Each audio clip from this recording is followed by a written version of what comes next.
मेरी मम्मी को जब पथरी था ना, पैसे ही नहीं थे कि हम पथरी का ऑपरेशन करा सके। खान सर पटना में एक ऐसा हॉस्पिटल खोलने जा रहे हैं, गरीब से गरीब लोग भी अपना इलाज करा सकते हैं। जापान से हम लोग ने ब्लड बैंक की मशीन मंगाई। इतनी सारी मशीनें सर, बहुत ज्यादा है, पूरा गोदाम भर गया। हम खुद गए, सोचे हॉस्पिटल देखे तो हमको खुद ही अजीब लगा कि भैया ये क्या क्या मशीन लगा, मेरा दिमाग ही काम नहीं कर रहा है। डायलिसिस और ब्लड बैंक हर एक जिला में हम लोग देंगे। एक गरीब इंसान मौत को आते हुए देख रहा होता है, वो दिखता है कि उसके पिता उसके दादाजी को लेके जा रही है मृत्यु, केवल पैसे की वजह से।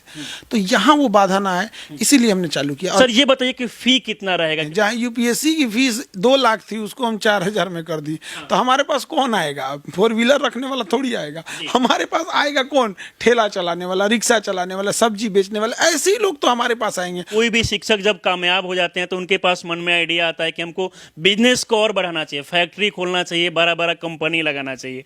लेकिन आप हॉस्पिटल सर खोलने का प्रयास अपने जीवन में 10,000 20,000 लोगों की भी जान बचा सके तो समझेंगे कि हमारा जीवन सफल हो गया, क्योंकि समाज ने हमें बहुत कुछ दिया है। देखिए, आप सभी को पता है कि आज सावन का आखिरी सोमवारी है और सावन के आखिरी सोमवारी के दिन खान सर ने एक ऐसा ऐलान कर दिया जिसके बाद इनकी चर्चा इस समय पूरे देश में हो रही है। खान सर के बारे में आप सभी को पता होगा कि एक समय था जब गरीब बच्चे पैसे के अभाव में पढ़ाई नहीं कर पा रहे थे, लेकिन खान सर के आने के बाद गरीब से गरीब बच्चे जो है वो अपने सपने को पूरा कर पाते हैं। खान सर के बारे में बात किया जाए तो आज बड़ा ऐलान किए खान सर गरीब लोगों के लिए एक हॉस्पिटल खोलने जा रहे हैं, जिसके माध्यम से गरीब लोग कम पैसे में इलाज करा पाएंगे। सर हमारे साथ जुड़े हैं। आज सावन का आखिरी सोमवारी है सर, आप तिलक भी लगाए हैं, चंदन टीका भी किए हुए हैं। तो आज सोमवारी था और सावन का और अंतिम सोमवार था।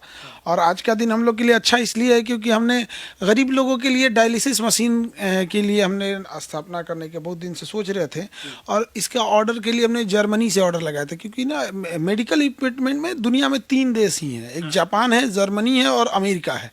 तो जर्मनी से तो आज ही सावन के सोमवार के दिन ही मुंबई पोर्ट पे आ गया यहाँ पर। और ये खुशनसीबी देखिए कि इतना बेहतर, इतने शुभ दिन के लिए आया है। और बहुत सारे लोग जिनकी किडनी फेल हो जाती है तो उनके शरीर से, उनका शरीर किडनी ब्लड नहीं साफ कर पाता, वो यूरिन नहीं बना पाते हैं और उनके शरीर से पूरे ब्लड को बाहर निकालना होता है, फिर मशीन में फिल्टर करना होता है। इसमें 4-5 घंटे टाइम लगते हैं, फिर वापस ब्लड को शरीर में भरा जाता है। तो ये प्रोसेस में अगर जिसकी किडनी फेल हो जाती है उसको हफ्ते में 3 बार डायलिसिस कराना होता है, यानी महीने में लगभग 12 बार।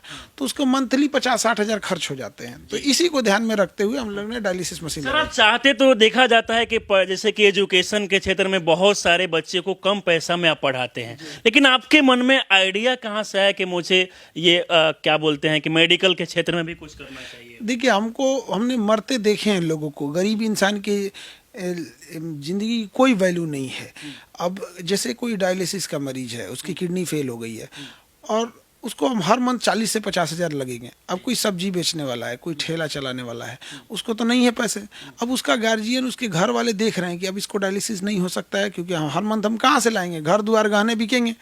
फिर देखेगा कि अब 15 दिन बाद, 20 दिन बाद इंसान की मृत्यु इसके करीब आ रही है। तो एक गरीब इंसान मौत को आते हुए देख रहा होता है, वो दिखता है कि उसके पिता उसके दादाजी को लेके जा रही है मृत्यु, केवल पैसे की वजह से। तो यहाँ वो बाधा ना आए, इसीलिए हमने चालू किया। और जापान से हम लोग ने ब्लड बैंक की मशीन मंगाई। बट जापान से ट्रांसपोर्टेशन में टाइम लग जाता है और हम लोग भी नए हैं इस फील्ड में, इसलिए वहाँ टाइम लग गया। तो थोड़ा 20-25 दिन उसमें डिले होगा। तो ब्लड बैंक की हम लोग स्थापना करेंगे नवरात्रि के पहले नवरात्रि के दिन। तो प्रथम नवरात्रि के दिन ब्लड बैंक की स्थापना हो जाएगी। और डायलिसिस और ब्लड बैंक हर एक जिला में हम लोग देंगे। हर जिला में वहाँ पे किसी को भी ज़रूरत लगे तो, अभी क्या होता है, कहीं जिले में एक्सीडेंट हो गया, एक्सीडेंट में ऑटोमेटिक ब्लड लॉस हो जाता है। अब डॉक्टर रिफर करेगा कि आप पटना लाइए, 4 घंटे रास्ते में लगेगा, ब्लड लॉस है। तो अगर ब्लड बैंक है तो वहाँ ब्लड चढ़ा के ले आओ भैया, जो लॉस हुआ है कम से कम मेंटेन तो करेगा। यहाँ जो पटना का डॉक्टर है उसको कुछ तो मिले। अब एकदम लास्ट मोमेंट पे ले आएंगे तो भगवान थोड़ी है, वो भी डॉक्टर को लोग कहते हैं कि डॉक्टर ठीक नहीं है। तो ये हर डिस्ट्रिक्ट में और हर जगह डायलिसिस और ब्लड बैंक खोलेंगे ताकि गरीब लोगों का भला हो सके। आज सोचिए कि इससे पहले आप सभी को पता होगा कि खान सर गरीब से गरीब छात्रों को कम पैसा में पढ़ाते हैं। अब बात किया जाए तो पटना में सर हॉस्पिटल खोलने वाले हैं और इसके साथ साथ बिहार के अलग अलग जिलों में भी सर धीरे धीरे ब्लड वाला जो है और इसके साथ साथ डायलिसिस वाला सेंटर खोलेंगे। सर ये पटना में कहाँ पे ओपन हो रहा है, कौन से लोग? ये जस्ट यहाँ जैसे ओपन होगा आप लोगों से दिखाएंगे। हाँ, होगा यहाँ पे, ताकि मैनेजमेंट आसान होगा। और इस ब्लड बैंक को हम लोग इस ब्लड बैंक का एक ब्रांच या कलेक्शन स्टोरेज फैसिलिटी बनारस में भी देंगे, स्पेशली BHU वाले एरिया में, क्योंकि वहाँ बहुत सारे गरीब पेशेंट है। और बनारस हिंदू यूनिवर्सिटी इस मामले में बहुत सराहनीय काम करती है। BHU, मेरा खुद का ऑपरेशन हुआ है BHU में, ये गले का ऑपरेशन। मेरी नस यहाँ पे नकली है, एक तो सिलिकॉन की नस है, और ये BHU के हॉस्पिटल में हुआ था। तो हमको आज भी याद है, बड़ा अच्छा व्यवस्था था वहाँ पर, और गरीब से गरीब इंसान वहाँ जाके अपना इलाज करा सकता था। लेकिन होता क्या है कि जब अन्य जिले से लोग बनारस जाते हैं, कुछ बिहार से, कुछ मध्य प्रदेश से, छत्तीसगढ़, अलग अलग जगहों से वहाँ लोग आते हैं, तो वहाँ कोई उनका जान पहचान वाला नहीं होता है, जिस वजह से उनको ब्लड देखने में बड़े बेचारे तड़फड़ा जाते हैं। तो वहाँ एक चीज़ रहेगा कि नहीं, उनको पता चलना पड़ेगा खान सर का ब्लड बैंक किधर है, वहाँ जाएंगे और वहाँ से वो अपना ब्लड ले लेंगे। कई बार एक और समस्या आता है, निगेटिव ब्लड ग्रुप नहीं मिलता है। तो ये सारी समस्याओं को दूर करने के लिए हर डिस्ट्रिक्ट में, जब यहाँ हम फुलफिल कर लेंगे, बनारस कर लेंगे, फिर उसके बाद प्रयागराज, दिल्ली तक भी जाएंगे हम लोग। किडनी का पेशेंट बात किया जाए तो इस समय पूरे देश भर में काफी ज्यादा है, बिहार में भी काफी ज्यादा है। कई लोग को सर यहाँ तक देखा जाता है कि जब उनको डायलिसिस नहीं मिल पाता, उनके पास पैसा नहीं होता है तो मौत तक हो जाता है। बहुत बड़ी दिक्कत आती है। और इतना ही नहीं, डायलिसिस में सबसे ज़रूरी चीज़ होती है, उसके अंदर एक फिल्टर करने वाला इक्विपमेंट होता है, उसे डायलाइज़र कहते हैं। वो सबसे मेन चीज़ है। हम लोग जब इसको शुरू कर रहे थे तब पता चला, वो डायलाइज़र एक मरीज में एक बार यूज़ होना चाहिए, वही मेन छानने का काम करता है। बाकी पूरी मशीन तो प्रोसेस करने में। इतनी सारी मशीनें सर आज जर्मनी से आई है, बहुत ज़्यादा है, पूरा गोदाम भर गया। हम खुद गए, सोचे हॉस्पिटल देखे तो हमको खुद ही अजीब लगा कि भैया ये क्या क्या मशीन लगा, मेरा दिमाग ही काम नहीं कर रहा है। तो उसमें हमने डायलाइज़र देखा। तो डायलाइजर को क्या करते हैं लोग ना, जैसे किडनी का कोई मरीज आया तो एक किसी का डायलाइजर से उसकी किडनी साफ की है, फिर इसी को धुल के दूसरे मरीज का साफ कर देते हैं। वो उतना अच्छा काम नहीं करेगा। अब मरीज को क्या पता है कि हम यहाँ एक दाढ़ी बनवाने जाते हैं तो कहते हैं ब्लेड चेंज करो, वो पूरा ब्लड साफ करने वाला उसको चेंज नहीं किया। आप तो देखने नहीं जा रहे हैं, आप तो भरोसे पे हैं। तो हम लोग नहीं करेंगे, सिंगल बार डायलाइजर यूज करेंगे। डायलाइजर जैसे डायलिसिस खत्म होगा, पेशेंट के सामने निकाल के उस डायलाइजर को तोड़ दिया जाएगा, क्योंकि चाह के भी कोई मिस यूज ना कर सके।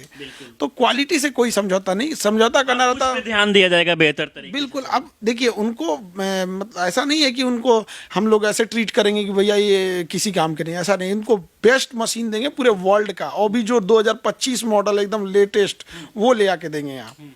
अच्छा सर, ये बताइए कि ये स्टार्ट कब से होने वाला है? जैसे कि आप बता रहे हैं कि ब्लड टेस्ट वाला जो है वो कम से कम नवरात्रि के समय स्टार्ट होगा, तो अभी जो डायलिसिस वाली मशीनें जो है कब से स्टार्ट? ये आज आ गई हैं। अब चूंकि हम नए नए हैं इस फील्ड में, तो हमें लगा कि कितना ही टाइम लगा। फिर उसके लिए RO प्लांट लगाना है, ऑक्सीजन सप्लाई आनी चाहिए, क्योंकि अगर कोई मरीज है, सपोज उसको डायलिसिस कर रहे हैं, ज़्यादा एजेड है या कोई प्रॉब्लम है, ऑक्सीजन की कमी हुई, तब हम ऑक्सीजन सिलेंडर, तो वहाँ हर एक चीज़, वहाँ इक्विपमेंट पहले से लगा होना चाहिए। तो हम लोग तय लाइन से, डेड लाइन से थोड़ा एक हफ्ता आगे चले जाएंगे। 15 अगस्त के तक हम लोग इसको स्टार्ट कर देंगे। 15 अगस्त तक स्टार्ट हो जाएगा। बिल्कुल एकदम। सर, बिहार के अगर कहीं से भी लोग देख रहे हैं तो यहाँ पर आके डायलिसिस करा सकते हैं? कहीं से भी देख सकते हैं। और हम कहेंगे कि ज़्यादा दिन इंतजार करने की जरूरत नहीं, आप जहाँ हैं वहीं आएंगे यहाँ पे। ये लोग कहते हैं कि प्यासा कुएं के पास जाता है। भाई ये ईगो नहीं रखनी चाहिए, ना प्यासा कुएं के पास जाए, ना कुआं प्यासे के पास जाए। हर जगह कुआं उपलब्ध हो जाए, जो जहाँ है वहाँ से प्यास बुझा ले। बाकी देखिए, बिहार में सावन के आखिरी सोमवारी को खान सर बिहार वासियों को एक नई बड़ी सौगात दे रहे हैं। अब बहुत सारे गरीब लोग जिनके पास पैसा होता है वो इलाज नहीं करा पाते हैं, लेकिन खान सर पटना में एक ऐसा हॉस्पिटल खोलने जा रहे हैं जिसके माध्यम से गरीब लोग भी इनके पास आके अपना इलाज करा सकते हैं, डायलिसिस करा सकते हैं। सर, ये बताइए कि फी कितना रहेगा, क्योंकि लोग जब वीडियो देख रहे होंगे उनको लगेगा कि बाकी जगह जितना फी देना पड़ता है, क्या यहाँ भी उतना फी? देखिए, हम तो उसी लिए जाने जाते हैं। जहाँ UPSC की फीस 2 लाख थी, उसको हम 4000 में कर दी। तो हमारे पास कौन आएगा? 4 व्हीलर रखने वाला थोड़ी आएगा। हमारे पास आएगा कौन? ठेला चलाने वाला, रिक्शा चलाने वाला, सब्जी बेचने वाला, ऐसे ही लोग तो हमारे पास आएंगे। और हमें पता है ये लोग कितना दे सकते हैं। तो बस एक चीज हम कहेंगे कि वो चीजें कभी हमारे यहाँ सोचना नहीं पड़ेगा। और धीरे धीरे जैसी चीजें आएंगी, अभी तो हम लोग ने 200 मशीनें के लिए हम लोग जाएंगे, डायलिसिस की 200 मशीनें लाए आएंगे। अभी फर्स्ट बैच आया है 10 मशीन का। तो 10 मशीन पे हम लोग हर महीने लगभग 800 से 900 डायलिसिस कर पाएंगे, क्योंकि मशीन जो होती है ना 4 घंटे से 5 घंटा टाइम ले लेती है। क्योंकि एक मशीन पे डायलिसिस 4 घंटे होगा, फिर उसका डायलाइजर चेंज करना है, पाइप चेंज करना है, फिर उसको सैनिटाइज करना होता है, उसके बाद करेंगे। तो एक मशीन मशीन एक दिन में 3 लोगों का कर सकती है। तो हम लोग हर महीने फिलहाल इस सेंटर से 1000 लोग का करने के लिए, हजारों लोग का मतलब एक महीने में एक टारगेट रहेगा। सर चाहते तो जैसे कि एक कोई भी शिक्षक जब कामयाब हो जाते हैं तो उनके पास मन में आइडिया आता है कि हमको बिजनेस को और बढ़ाना चाहिए, फैक्ट्री खोलना चाहिए, बड़ा बड़ा कंपनी लगाना चाहिए, लेकिन आप हॉस्पिटल सर खोलने का प्रयास कर रहे हैं। अब हम देखे हैं, जो मेरी मम्मी को जब पथरी था ना, तो गाल ब्लेडर में पथरी था और बड़ा साइज का बड़ा हो गया था पथरी, और पित्त की थैली में पथरी फट जाता है तो इंसान बच नहीं पाता है, बहुत क्रिटिकल हो जाता है। बट पैसे ही नहीं थे कि हम पथरी का ऑपरेशन करा सके, तो जड़ी बूटी, पाउडर, चूरन गांव में जो दिया जाता है तो वो भी दर्द के आराम के लिए। डॉक्टर कहता था क्यों रिस्क ले रहे हैं। 2 साल तो लग गए हम लोग को डॉक्टर की फीस जुटाने में, कहाँ से ऑपरेशन होगा, 2 साल सोचिए पथरी के लिए यहाँ पे। तो ऐसे तो हजारों बच्चे होंगे और किसी की माँ होंगी, किसी के भाई, किसी का बेटा यहाँ पे। तो ऐसे लोगों के लिए हॉस्पिटल भी हम लोग छठ तक शुरू कर देंगे। अभी तो blood dialysis, blood bank, hospital. अच्छा, इसके बाद हॉस्पिटल भी सारे बीमारियों का हाँ, छठ के टाइम पे, छठ हम लोग का बड़ा सर समस्या बिहार में स्वास्थ्य को लेकर ही है, क्योंकि कई जगह देखा जाता है कि जब तक वो लोग हॉस्पिटल पहुंचते हैं पैसा भी काफी लगता है, सही समय पे इलाज नहीं होने के कारण कई लोग का मौत हो जाता है। नहीं, तो हम लोग इस चीज़ों को आगे ख़त्म करने का प्रयास करेंगे। देखिए, हम पटना में बहुत अच्छे अच्छे डॉक्टर हैं, बहुत अच्छे हॉस्पिटल भी हैं जो अच्छे सच में जेन्युइन इलाज करते हैं और बड़ा कम फीस में करते हैं। लेकिन ऐसे भी हॉस्पिटल हैं जहां मरीज को लूट लिया जाता है। तो ऐसे लोगों को बचा सके हम, अगर हम अपने जीवन में 10,000 20,000 लोगों की भी जान बचा सके तो समझेंगे कि हमारा जीवन सफल हो गया, क्योंकि समाज ने हमें बहुत कुछ दिया है। अब वक्त है लौटाने का। अभी हम कुछ दिन पहले गए थे हॉस्पिटल के उद्घाटन में, तो वहाँ कुछ लड़के, बारिश हो रहा था तो लोग थे जो मछली पकड़ रहे थे, और वो हम जब देखे हम आए हैं तो सब लोग मतलब आ गए, घेर लिए लोग कि सर हमारे यहाँ से ये बच्चा पढ़ता है, ऐसे वैसे एकदम यहाँ पे। तो हमें लगता था कि समाज जब दिया है हमें तो हमें भी समाज को लौटाना चाहिए। बहुत जल्दी हम लोग छठ, चूँकि हम बिहारियों के लिए तो छठ ही, तो हम बिहारियों के लिए छठ के आगे सारा त्यौहार फीका। छठ पूजा में लोग बाहर से भी घर आ जाते हैं। तो उस समय तक हम लोग की हॉस्पिटल फुल फ्लेजेड रनिंग हो जाएगी, ऑपरेशन थिएटर लग रहा है, और ये जो अल्ट्रासाउंड, एक्सरे, ये सब की मशीनें को लगने के लिए हॉस्पिटल का ना डिजाइनिंग भी अलग होती है। एक्सरे जहाँ मशीन रहती है उसकी दीवारों पे लेड की दीवार होती है, एक्सरे इस रूम से दूसरे में, तो बड़ा सेफ्टी प्रिकॉशन भी ध्यान में रखना होता है, सेफ्टी, हाइजीन, सारी चीज़ों को, सारा चीज़ लग रहा है वहाँ पर हॉस्पिटल वगैरह में, क्योंकि अभी बन रहा है तो वो अलग फेज में दिखता है।